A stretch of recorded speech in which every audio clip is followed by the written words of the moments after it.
बैहर के आदिवासी अंचल के बच्चों के लिए संक्रमण महामारी बनकर टूटा है, जिसमें सरकारी आंकड़ों में 8 बच्चों की मौत होना बताया जा रहा है, जबकि अब भी कई बच्चे उपचाररत हैं। इस मामले में पूर्व मुख्यमंत्री दिग्विजय सिंह और कमलनाथ भी चिंता जता चुके हैं। बैहर विधायक और कांग्रेस जिलाध्यक्ष संजय उइके ने 13 अगस्त को प्रेस वार्ता लेकर इसी मामले में बड़ा खुलासा किया है, जिसमें प्रशासन पर बच्चों की मौतों के आंकड़ों को छिपाने का गंभीर आरोप मृतक बच्चों के नाम और गांव की सूची दिखाते हुए उन्होंने लगाया है। उनका कहना है कि जिन आदिवासी बाहुल्य गाँव में संक्रमण फैला है, वहां अब तक कुल 19 बच्चों की मौतें हो चुकी हैं। इस चौंकाने वाले खुलासे के साथ ही मलेरिया उन्मूलन, विशेष जनजाति दर्जा श्रेणी, ध्यान नहीं दिए जाने सहित कई महत्वपूर्ण बातें उन्होंने रखी हैं। जिले के ज्वलंत मुद्दों पर कांग्रेस द्वारा 19 अगस्त को आंदोलन किए जाने की रणनीति है। प्रेस वार्ता में विधायक संजय उइके ने बताया कि सरकारी मदद के लिए 1500 रुपये तो मिल रहे हैं, लेकिन आदिवासी ग्रामों में जनसंख्या के लिहाज से राशि नहीं मिल रही है। उन्होंने उदाहरण के तौर पर बताया कि कुंडेकसा गांव में 84 लोगों को राशि मिल रही है, जबकि यहां परिवार की संख्या 187 है। उन्होंने अन्य गाँव में भी यही कुछ हालात होना बताते हुए कई ग्रामीणों के आधार कार्ड भी नहीं होने की जानकारी दी। विधायक श्री उइके ने बताया कि भारत सरकार ने मलेरिया उन्मूलन कार्यक्रम चलाया था, जहां मच्छर जनित रोगों से मुक्ति के लिए गाइडलाइन के अनुरूप निर्देश थे। उन्होंने बताया कि दुर्भाग्य है कि बालाघाट जिले के सुदूर अंचल, जो अब तक सरकार की तृतीय श्रेणी में थे, उसे श्रेणी प्रथम में किया गया है। यही वजह रही कि यहाँ सुविधाएं कमजोर पड़ गईं। उन्होंने जोर देते हुए कहा कि सरकार द्वारा मलेरिया कम करने के लिए विशेष पिछड़ी जनजाति का दर्जा इसलिए दिया गया है क्योंकि बैगा आदिवासी आर्थिक, सामाजिक, शैक्षणिक रूप से पिछड़े हुए हैं। सरकार ने इन गांवों में सड़क और बिजली और पानी भी पहुंचा दिया है, लेकिन बेहतर शिक्षा, स्वास्थ्य और जागरूकता नहीं पहुंच पाई है। सबसे ज्यादा समस्या स्वास्थ्य के क्षेत्र में ही है। मलेरिया फैलना इन गाँवों में नई बात नहीं है, पहले भी यहाँ मलेरिया से मौतें हुई हैं। सरकार द्वारा इन क्षेत्रों को श्रेणी 1 में किए जाने से यहाँ 5 वर्ष से मच्छरदानी का वितरण नहीं हो सका। मच्छररोधी कीटनाशक का छिड़काव भी नहीं किया गया। लगातार बीमारी का प्रकोप बढ़ रहा है। उन्होंने कहा कि हमारे ये गांव हाई रिस्क जोन के हैं, जिनकी वजह से इनकी परवाह की जानी चाहिए थी, जो अब तक नहीं हो पाई। उन्होंने मध्य प्रदेश और बालाघाट जिले में बीते 5 सालों में मलेरिया पीड़ितों के आंकड़े और प्रतिशत रखते हुए कहा कि बालाघाट जिले में लगातार मलेरिया पीड़ितों की संख्या बढ़ रही है और सरकार प्रभावी उपाय करने की बजाय आंकड़ों का खेल खेल रही है। देखिए, मैं जो मेरा विधानसभा क्षेत्र है, जहाँ का ये मामला है, ये पूरा ट्राइबल इलाका है, आदिवासी बाहुल है और बैगा बाहुल ये पूरा क्षेत्र है जहाँ ये मामले सबसे ज़्यादा आ रहे हैं। मैं आपको बताना चाहूँगा कि लगभग बुंदारी में 7 बच्चे, कुंडेकसा में 2 बच्चे, मछुरदा में 7 बच्चे, गुम्मुर में 2 बच्चे, ये लगभग 18 होते हैं। एक और अभी सूचना मिली है, लगभग 18 से 19 का ये आंकड़ा है। ये बच्चों की मृत्यु 0 से मतलब 1.5 साल से लेकर 16 साल तक के बच्चे हैं, जिनकी मृत्यु मलेरिया, बुखार, सर्दी, खांसी, इन सारी चीज़ों से हुई है। हमारी मांग सरकार से ये है कि इन बच्चों को, इन परिवारों को आर्थिक सहायता मिले। दूसरी चीज़, आर्थिक सहायता के साथ साथ ये मलेरिया हाई रिस्क जोन है। पूरे मध्य प्रदेश में सबसे ज़्यादा मलेरिया अगर कहीं पाए जा रहे हैं, मिल रहे हैं, तो बालाघाट जिला, और बालाघाट जिले में भी सबसे ज़्यादा मलेरिया बैहर, बिरसा और परसवाड़ा क्षेत्रों में।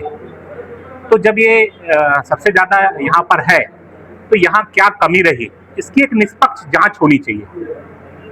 निष्पक्ष जाँच होनी चाहिए और जो जवाबदार लोग हैं उनके खिलाफ जवाबदारी तय भी होनी चाहिए। लेकिन हम अभी चाहते हैं, पहली प्राथमिकता हमारी है वहाँ स्वास्थ्य सेवाएं पहुँचें। तो जब बेहतर स्वास्थ्य सेवाएं हो जाएं तो इसकी एक जांच होनी चाहिए और जवाबदारी तय होना चाहिए और उसके खिलाफ कार्रवाई होना चाहिए। दूसरी बात, हम चाहते हैं कि ये क्षेत्र ऐसा है और गवर्नमेंट ऑफ इंडिया के निर्देश भी हैं कि इसको कम्युनिटी को इन्वॉल्व करना चाहिए, लोकल जनप्रतिनिधियों को इन्वॉल्व करना चाहिए। मलेरिया के उन्मूलन के लिए, बेहतर मॉनिटरिंग के लिए, बेहतर निगरानी के लिए कम्युनिटी को इन्वॉल्व करना चाहिए और मंथली रिव्यू इस पर होना चाहिए, जो अभी तक नहीं हो पाया है, एसओपी के हिसाब से नहीं हो पाया है। तो आने वाले समय में एक बहुत बड़ी घटना है, इतने बच्चे की डेथ हुई है और मुझे लगता है ये संख्या अभी हम धीरे धीरे अगर और करेंगे बहुत सारे गाँव में तो और भी निकलेगी। जो मेरी जानकारी में आया, मैं आपको अवगत कराया हूँ, लेकिन ये संख्या हो सकता है और जाए। तो हमारा ये प्रयास है कि सरकार जो आंकड़ों में खेल कर रही है, वो आंकड़ों में खेल करना बंद करे, मलेरिया नहीं है बताना बंद करे। हम चाहते हैं कि सरकार को स्वीकार करना चाहिए मूलभूत सुविधाओं की कमी है, स्वास्थ्य सेवाओं की कमी है, आर्थिक क्षेत्र में कमी है, तो बेहतर क्रियान्वयन के लिए हम सोचते हैं कोई आरोप प्रत्यारोप के बजाय धरातल में आके जिनको वाकई में सुविधा पहुंचनी चाहिए उन तक वो सुविधाएं पहुंचे। और उसके लिए बहुत आवश्यक है कि वहाँ के लोकल के स्थानीय जनप्रतिनिधि, चाहे पंचायत स्तर के हों, ग्राम सभा के स्तर के हों, जो भी जनप्रतिनिधि हों, कोई भी हों, उस कम्युनिटी में उनको इन्वॉल्व करना चाहिए बेहतर स्वास्थ्य सेवाओं के लिए। और क्या कमी है, कहाँ चूक हुई, इसकी एक सबको बुला के एक समीक्षा होनी चाहिए और समीक्षा के बाद अगला प्लान बनना चाहिए कि हम वहाँ बेहतर स्वास्थ्य सेवाएं किस तरह से पहुँचाएं। ये हमारी मांग है। आने वाले समय में हम 19 तारीख को इस पर एक आंदोलन करेंगे जिसमें और भी मुद्दे हम इससे जुड़ेंगे। लक्ष्य में कमी और सैंपलिंग को कम किया जा रहा है ताकि वास्तविक संख्या कम दिखाई पड़े। विधायक उइके ने कहा कि सुदूर आदिवासी और वन क्षेत्रों के लिए शासन की गाइडलाइन है, SOP है, इसके तहत सुविधाएं मिलनी चाहिए जो नहीं मिल रही हैं। श्रेणी 1 प्रभावी है लेकिन श्रेणी 3 की सुविधाएं मानकों को हटाकर दी जानी चाहिए।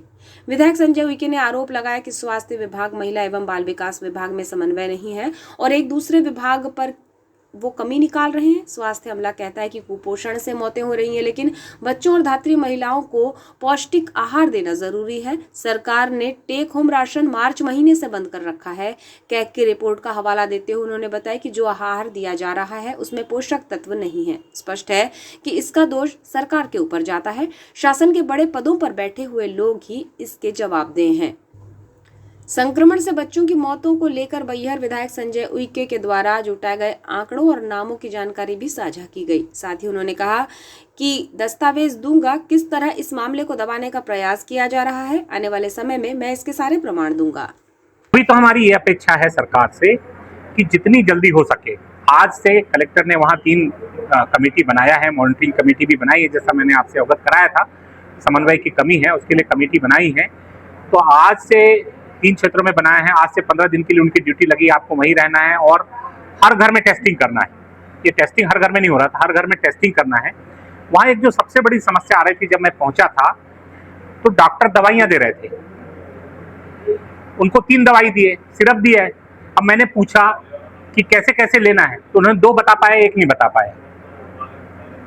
तो मैंने उनसे कहा कि शुरुआत में तो वो खाते ही नहीं थे, फिर हमने कहा कि उनसे ये कहा कि आप घर घर जाके खिलाओ, इनको अपने सामने खिलाओ ताकि बेहतर और जल्दी स्वस्थ हो सके। क्योंकि उनको अगर पता नहीं होगा, खाए नहीं खाए, तो फिर स्वास्थ्य उनका गड़बड़ होगा।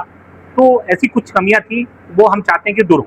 एक बात सामने निकल करके आ रही है कि अलग अलग टेस्ट हुए हैं, भी इस वजह की माना जा सकता है। मैंने अभी आपको कहा कि हो सकता है, क्योंकि आशा कार्यकर्ता भी जा रही है, ANM भी जा रही है, डॉक्टर्स भी कर रहे हैं, प्राइवेट डॉक्टरों से भी इलाज कराए हैं, तो कहीं ना कहीं ये भी मामला हो सकता है। मेरा लास्ट सवाल ये था, जैसे कि स्वास्थ्य विभाग का भी जो प्रारंभिक उनकी जो बता रहे हैं कि इसमें दूषित पानी और कुपोषण, ये इसकी वजह बता रहे हैं बच्चों की मौत की, तो ये क्या फेलियर विभाग की है?